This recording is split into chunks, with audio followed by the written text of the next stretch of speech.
বন্ধুরা, আমাদের সমাজে এমন অনেক মানুষ আছেন যাদের মন তাদের নিয়ন্ত্রণে থাকে না।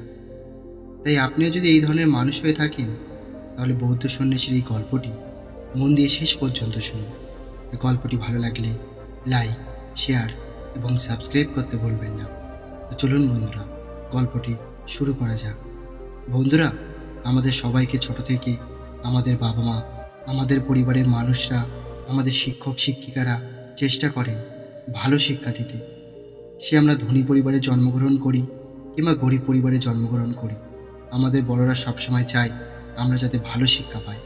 কিন্তু তা সত্ত্বেও আমরা যখন বড় হই, তখন আমরা দেখি আমাদের চারপাশে হিংসা, ঘৃণা, বিদ্বেষে ভর্তি। এটা কেন হয়? ছোট থেকে ভালো শিক্ষা পাওয়ার পরেও আমাদের মধ্যে কিছু মানুষ কেন ভালো থাকতে পারি না? আপনি কখনো ভেবেছেন যে এটা কেন হয়? এই সব কিছুই আসলে আমাদের মনের খেলা। আমরা যখন ছোট থাকি, তখন আমাদের চারপাশে থাকা বড় মানুষরা যেমন আমাদের বলে, আমরা তেমনভাবেই চলার চেষ্টা করি। কিন্তু যখন আমরা বড় হই, যখন আমাদের মধ্যে নিজের সিদ্ধান্ত নেওয়ার ক্ষমতা আস্তে আস্তে তৈরি হতে থাকে, তখন আমাদের মন আমাদের নিয়ন্ত্রণ করতে শুরু করে। মনের পাশাপাশি আরেকটা ক্ষমতা অর্থাৎ বুদ্ধি, এটাও কিন্তু আমাদের মধ্যে থাকে। কিন্তু আমরা বেশিরভাগ ক্ষেত্রেই মন যেটা আমাদের করতে বলে সেটাই করি, বুদ্ধিকে ব্যবহার করি না।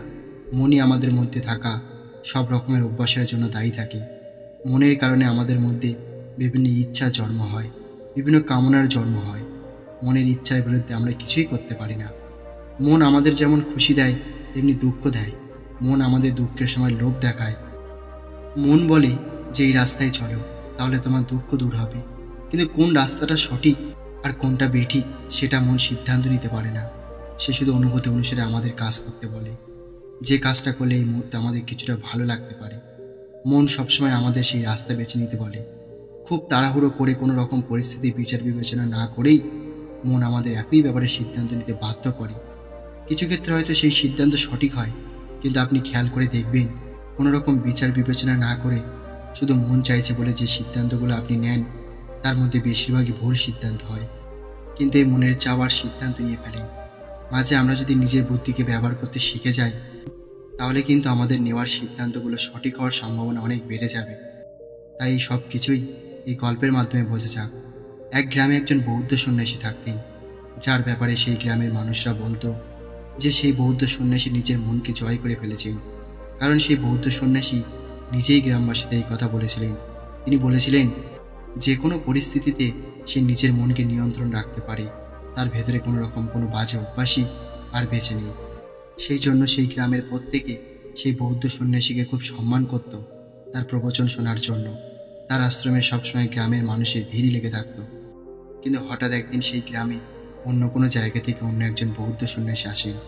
তিনি সেই গ্রামের অন্য প্রান্তে একটা আশ্রম বানিয়ে সেখানে থাকতে শুরু করেন। আস্তে আস্তে গ্রামবাসীরা তার কাছেও প্রবচন শুনতে যেতে শুরু করে।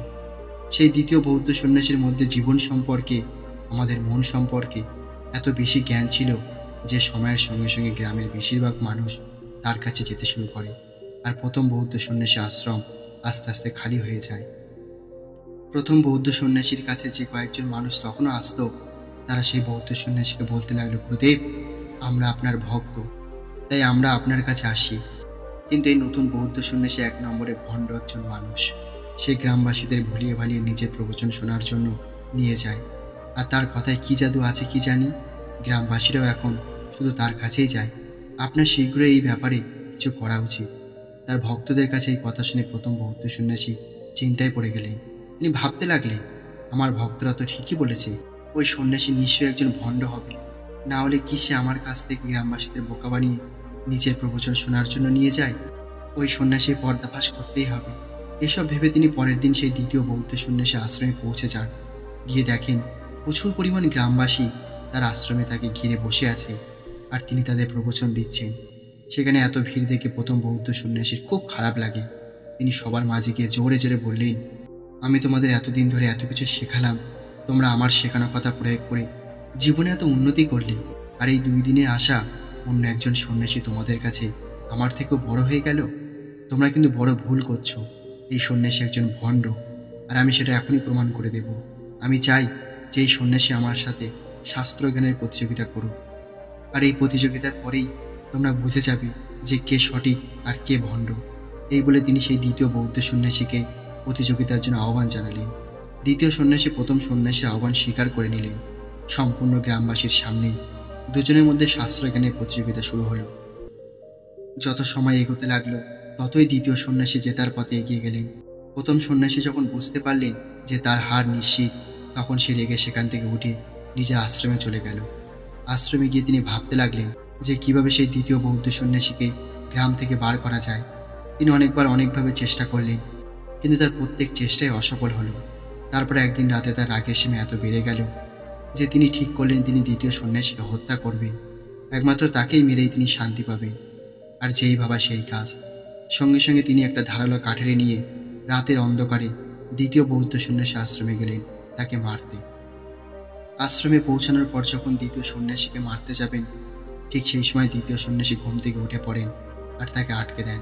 তাকে আটকে তিনি বললেন, তুমি এখনো বুঝতে পারছো না যে তুমি কত বড় ভ্রমের মধ্যে আছো? তুমি যে সবাইকে বলো যে তুমি নিজের মনকে জয় করে ফেলেছ, যদি সত্যি সেটাই হতো তাহলে এই কাঠেরি তোমার হাতে কে দিল? এই যে তোমার মধ্যে এখন এত রাগের জন্ম হয়েছে, এই রাগ তোমার মধ্যে কে আনলো? এই শুনে প্রথম সন্ন্যাসী বললেন, এই সব কিছুই আপনার জন্য হয়েছে।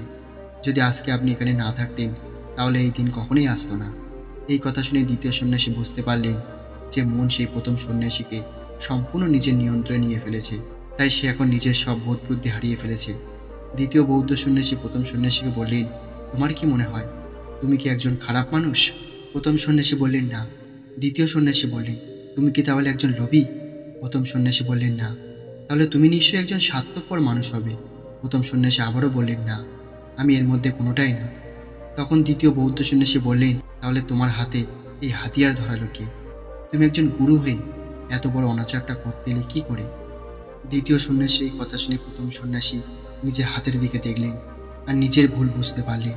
তিনি বুঝতে পারলেন যে তিনি সম্পূর্ণভাবে নিয়ন্ত্রণের বাইরে চলে গেছেন। তার সমস্ত রকমের বিচার করার শক্তি লোপ পেয়েছে। তিনি সঙ্গে সঙ্গে তার হাতে থাকা কাটারিটা ফেলে দিয়ে দ্বিতীয় বৌদ্ধ সন্ন্যাসীর সামনে হাত জোড় করে বসে পড়লেন, আমাকে ক্ষমা করবেন গুরুদেব, এটা আমি কি করতে যাচ্ছিলাম। আপনাকে অনেক ধন্যবাদ আমার চোখ খুলে দেওয়ার জন্য, কিন্তু এত বড় অনর্থটা হলো কি করে? আমি তো নিজের মনকে জয় করে ফেলেছিলাম, তাহলে আজকে আমার মন আমার নিয়ন্ত্রণের বাইরে গেল কি করে? দ্বিতীয় বৌদ্ধ সন্ন্যাসী বললেন, এটা তোমার সবচেয়ে বড় ভ্রম যে তুমি নিজের মনকে কাবু করে ফেলেছ। আর এই ভুলটা আমরা সবাই নিজের অজান্তেই করে ফেলি। তুমি তোমার মনকে আসলে নিয়ন্ত্রণে রাখোনি, তোমার মনই তোমাকে নিজের নিয়ন্ত্রণে রেখেছে। এতদিন তোমার সামনে পরিস্থিতি অনুকূল ছিল, তাই তোমার মনে হচ্ছিল তুমি তোমার মনকে জয় করে ফেলেছ। তুমি যা বলবে তোমার মন সেটাই করবে, কিন্তু তোমার মন শুধু একটু প্রতিকূল পরিস্থিতি অপেক্ষায় ছিল নিজের আসল শক্তি দেখানোর জন্য। আর আমি গ্রামে আসার ফলে তোমার সামনে সেই পরিস্থিতি এসে গেল।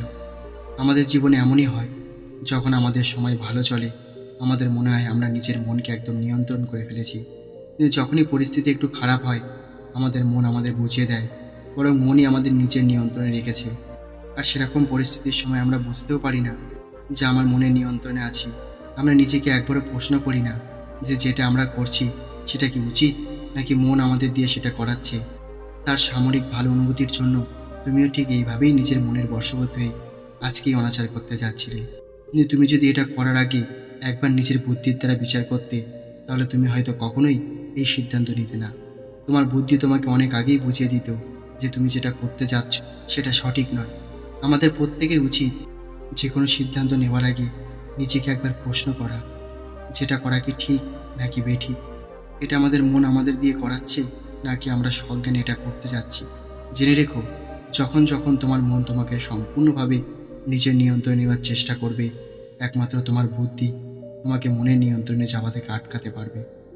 তোমার বুদ্ধি তোমাকে চিন্তা ছেড়ে চিন্তন করতে শেখাবে। তোমার বুদ্ধি তোমাকে আস্তে আস্তে এটা শেখাবে যে কিভাবে নিজের মনের নিয়ন্ত্রণ থেকে বেরিয়ে মনকে নিজের নিয়ন্ত্রণে নিয়ে আসতে হয়। তাই মনের কথার গুরুত্ব দাও, কিন্তু সবসময় নিজের বুদ্ধি দিয়ে বিচার করার পর। দ্বিতীয় বৌদ্ধ সন্ন্যাসীর কাছে এই কথা শুনে প্রথম সন্ন্যাসী নিজের ভুল সম্পূর্ণভাবে বুঝতে পারলেন এবং তখন থেকে প্রতিটি পরিস্থিতি নিজের বুদ্ধি দিয়ে বিচার করে তবেই তিনি কোনো সিদ্ধান্ত নিতেন। তো বন্ধুরা, আপনার জীবনে কি এমন কখনো হয়েছে যে আপনি মনের কথা শুনে বিচার না করে কোনো কাজ করেছেন আর সেটা পরে ভুল প্রমাণিত হয়েছে? যদি এমন হয়ে থাকে তাহলে কমেন্ট করে অবশ্যই আমাদের জানাবেন। আর গল্পটি ভালো লাগলে লাইক, শেয়ার এবং সাবস্ক্রাইব করতে ভুলবেন না। আর গল্পটি শেষ পর্যন্ত শোনার জন্য আপনাদের অসংখ্য ধন্যবাদ জানাই।